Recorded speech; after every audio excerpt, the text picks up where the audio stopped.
What's the most powerful thing you've ever seen or experienced? Maybe you might point to the wild weather we've had this week. That might have been pretty powerful. A bushfire, maybe you've been in close proximity to something like that. A revolution, like a big political change, like the fall of the Berlin Wall or something like that. The end of apartheid. Or maybe something a bit more subtle, but equally impressive, a change in someone's character or personality. We've seen how Jesus' parables and miracles were polarizing. Some led people to admire and follow him wherever he was, and others led people to hate and fear him. By the time we get to the end of the 4th chapter of Mark, Jesus has already done a number of miracles. In chapter 1, his first miracle was to drive a demon out of a man in the synagogue, and it was taken as a sign of his authority that backed up his teaching, which was also strangely authoritative. He heals Peter's mother-in-law, and everyone in the village comes and brings their sick and those who need his help to Peter's house. And after a long night of prayer, he then heals a leper. Healings upon healings and miracles upon miracles. A few days later, we're still only in chapter 2, mind you, he heals a paralyzed man the fame of Jesus' healing is such that his friends have made a hole in the roof to lower him down through the roof. He heals the paralyzed man and scandalizes the local leaders by first forgiving his sins before he heals him. And then in chapter 3, he brings down the fury of the religious elite by healing another man in the synagogue on the Sabbath. This healing starts off the murder plot, the conspiracy to have him killed. Such is the power of Jesus, a threat and a disruption. And there's more to come, as we see in today's section. So the crowds that have loved the miracles and the crowds that are curious about him are so big that he's having to sit in a boat on the lake to teach. And now he wants to go across the lake. So he urges them to take him across the lake. They haven't gone very far when a storm blows up, probably like the winds that have been blowing up over the last week or so that are so furious for a while and then die down really suddenly. But he's in a boat with his disciples, who are, quite a few of them, are fishermen.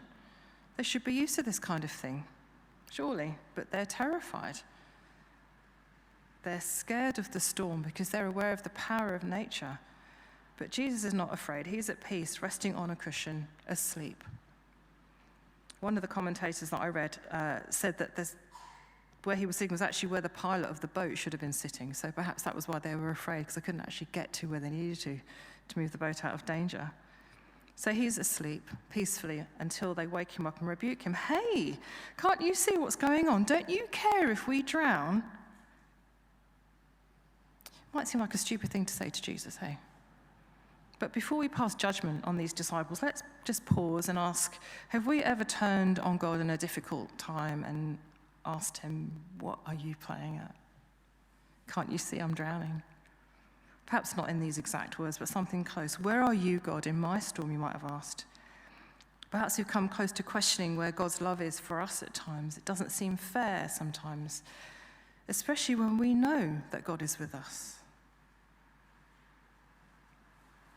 We know that Jesus is in our boat with us. We know from this story that he was transcendent over the storm, and so he is in our lives too, however hard a battering we're taking at the moment. We see Jesus show his power over the natural world by calling the storm to order. We may have learned to do many things. We're very clever, we humans, but we still don't know how to still storms. Even in our sophisticated world of satellites and tracking and amazing technology and very powerful computers in our hands, the power of nature is still formidable. But there is no power greater than Jesus.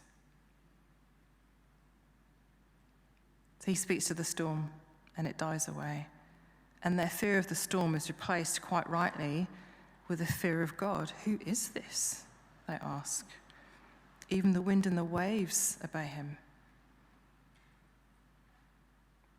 We see fear again in the next story, the deliverance of Legion, or Mob, as our version had it. This man was known around the place for his disturbed and distressing behavior, his obvious mental anguish, his extraordinary strength, his isolation, his self-destructiveness.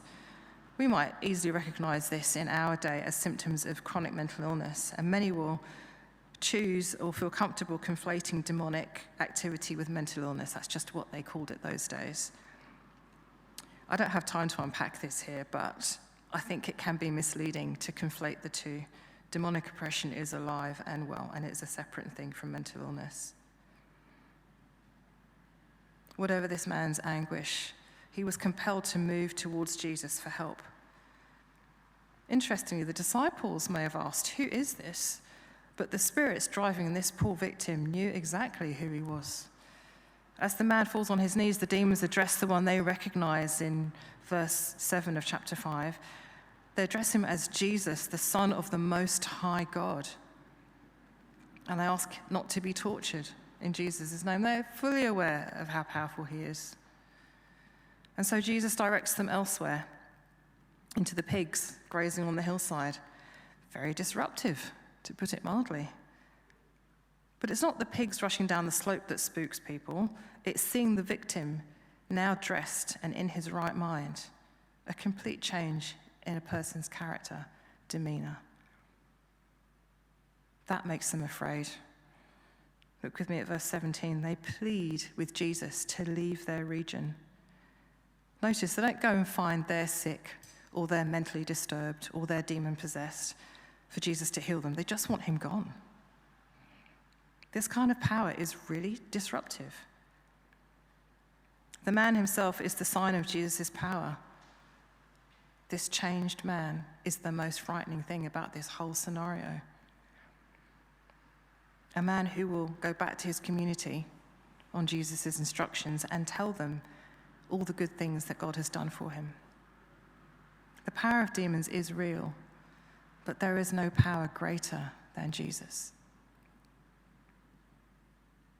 Jesus seems to be crisscrossing the lake in this story. Back he goes across the other side in verse 21, and another man falls at his feet. This time, he's not a social outcast driven by demons, but he's one of the most respected figures in the community. This is Jairus, the synagogue leader. He also recognizes something about Jesus that makes him express due respect and honor by dropping to his knees. He's not worried about what people might think about him. He's willing to lose his dignity in the presence of Jesus. He's there on behalf of his daughter, driven no doubt by his love for her and his fear of her dying. But as this very public request is happening, there's another secret approach in progress. This woman, like the demoniac, has been forced into isolation by her circumstances. A menstruating woman was not meant to circulate in public because she was ritually unclean according to the law of Moses in Leviticus 15.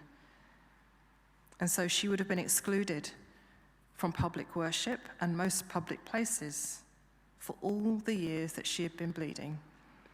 If you came into contact with her, you were unclean, you had to go and wash. If you sat where she'd been sitting, you'd have to go and wash. It was a horribly isolating, shameful condition. But her faith in the power of Jesus compels her to approach. She knows that he can do what no one else can. She spent money and time trying to be healed, but now she knows that this is the one that can do what they couldn't. She reasons it all out internally. If I just touch his cloak, that will be enough. And it is. She knows straight away. She feels it in her body. And her fear surfaces when she realizes that Jesus knows straight away too. He has felt the draw on his power. And so, terrified, she falls at his feet, trembling, and confesses all. That would have been a moment, quite a moment, for the crowd that she's just been pushing through to hear what she's been dealing with. can almost imagine them all drawing back in horror that this woman has pushed past them. She confesses all, possibly the bravest thing she's done. And in response, Jesus calls her daughter. She is the other daughter in this story. There's Jairus' daughter, the daughter of the important man, Jairus, the synagogue leader. But Jesus has named her daughter. She is the daughter of God. And the blessing that he says over her, go now, go in peace, is actually the priestly blessing. That's the words that the priest would use at the end of a ritual cleansing. So he's basically saying, you're cleansed, you're healed. I give you God's blessing. And in naming her daughter, he has reinstated her in the family, in the community. Sickness can derail and disrupt a life, but there is no power greater than Jesus. But just as hope and restoration arise for this woman, so does bad news. Jairus' daughter has died. His worst fear is realized as he hears the report from home. Why bother the teacher? They say, it's too late. Jesus speaks to Jairus' fear first and encourages him to believe. In the face of the worst possible outcome, Jesus tells Jairus to have faith. That's a tall order. It's one thing to hope while there's still life, but death is as final as it gets, surely. I imagine it was a bitter laugh from the crowd at Jairus' house when Jesus told them that the girl was asleep. They knew dead when they saw it. In this society, they were all much closer to death than probably most of us ever get. They knew dead. But Jesus simply goes and gets her back from death by telling her to get up. And when she does, they are astonished, amazed, as we all would be if we witnessed such a thing. The passage ends with Jesus telling them to give her something to eat. Ghosts may walk around. You might have a mass hallucination, but they don't eat. The power of death and the power of the fear of death are probably the greatest fears of all. But there is no power greater than Jesus. There is no power greater than Jesus. The disciples in the boat saw the power of Jesus over nature. The people saw the power of Jesus over the impure spirits, the demons. The woman in the crowd drew on the power of Jesus for her healing. Jairus and his household saw the power of Jesus over death. There is no power greater than Jesus. Last week, when we looked at the parables, we saw that answers to our questions are found by drawing nearer to Jesus and allowing him to answer them for us.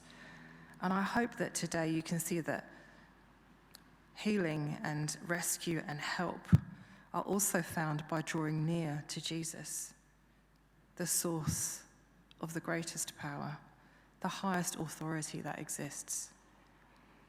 The disciples in the boat, the man oppressed by demons, the bleeding woman, and Jairus all approached Jesus with their needs, and so must we. In all of these extreme situations, the need was clear, and the approach was not too dignified. I don't know if you noticed that the demon-oppressed man, the synagogue leader, and the woman all fell at Jesus' feet. Do we fall at Jesus' feet? Let's not fall into the trap of being too proud to express our desperation before our Saviour and to beg him for help when we need it. To cry out to him if he seems to be sleeping through the storms in our lives. To show him we know who he is and who we are, that he is all-powerful and we are not. To come in true reverence and deep awareness of who we are talking to. I hope you're encouraged by these reminders of the power of Jesus, that you're not so used to these stories that you can easily move on. So I want to encourage you to spend time this week on the story that sticks out the most to you from these four. You may be like the disciples, wondering why, when you know theoretically that Jesus is with you, why the weather of your life is so wild at the moment. Stuff coming at you from all over, throwing you off balance. To you, I would say, see what the disciples did and let Jesus show you that his power is greater right there in your storm. You may be in a difficult season of life mentally, spiritually, or emotionally. To you, I would say, turn away from self-destructive ways of coping or self-medicating and seek Jesus. Seek counseling. Find people who can pray with you. Don't be too proud to seek help. And as you bring your issues under the lordship and power of Jesus, the Son of the Most High God, as even the demons knew to call him, see that his power is greater than your difficulties. Or you may be battling with an illness, carrying some secret pain that nothing can heal, nothing can touch. Are you willing to approach Jesus with it, trusting in who he is and the power that he has? He is our source, our help in times of trouble. I'm not advocating that anyone throw their medication away. What I am saying is bring everything to Jesus. Bring your pain to Jesus. Reach out to him and lean on him. Trust him for your healing. His power is greater than your affliction. Or does hope seem to have died? Do we need to hear Jesus say, don't be afraid, just believe, like he said to Jairus? Can we trust Jesus to bring resurrection power to our situation? It may be someone we've been praying for decades, a family member or a friend. It can be so heartbreaking and painful to keep on praying for people to come to know the love of Jesus. It may seem useless to continue. But the one thing our Jesus is famous for is resurrection.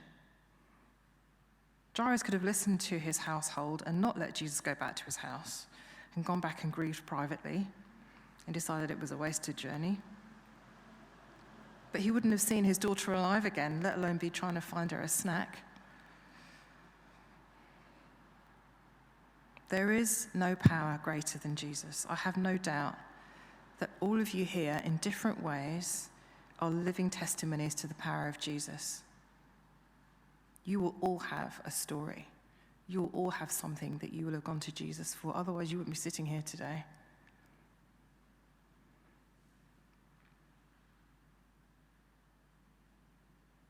I want to invite you to continue to bring your needs to him, your whole self, to your all-powerful Lord, and see him continue to work miracles large and small for his glory. Amen.